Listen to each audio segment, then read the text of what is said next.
Hey Shelby, it's Sunday, and since in my last video I talked about art, which, you know, I consider myself to be an expert in. Not really, but I know more about art than most high school students do, so that's expert enough for me.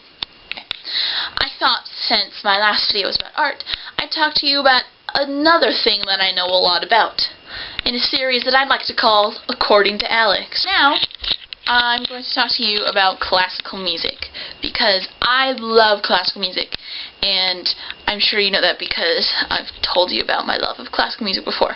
Okay, so we have 4 main periods of music. Our first period of music is Renaissance music. I really don't know much about Renaissance music. I know there's a lot of, like, religious music, some, like, you know, Latin choir stuff. I don't know tons about it, I'm sorry. Next, we have our Baroque music, and that would be composers like Bach and Vivaldi and those guys. Baroque music is unique because there's a lot to it. It's really cool because you'll have multiple melodies playing through a piece, and so it sounds really complex, and even though it has several melodies all together, it sounds really good, and it's super cool. I think it takes a lot of musical genius to be able to create something like that. Our next period of music is a shorter period. It's the classical music. This is the music that stays really on beat, and these are your guys like Haydn and Mozart. Beethoven is also considered classical, because he started classical and then sort of bridged the gap between classical and romantic. Well, we'll get to that in a minute.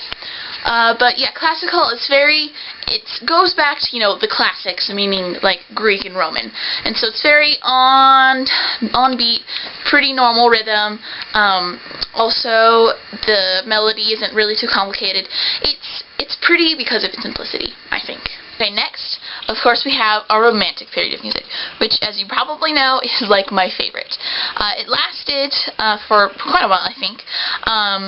We have our composers such as Schubert, Chopin, Wagner, Dvorak, and lots of other, Tchaikovsky, also him, tons, a lot of the really famous ones.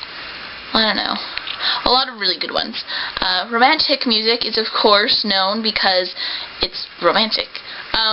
It has a lot more feeling. It's about telling a story and about expressing the feeling. So it's, of course, my favorite because I am a hopeless romantic.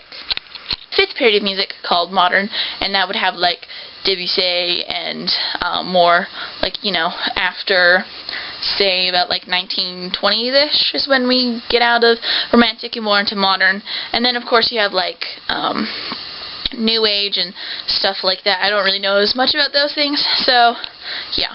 So there you have it, Shelby. That's, you know, classical music according to me. Of course, I'm no, like, expert on it, but I know more about than most.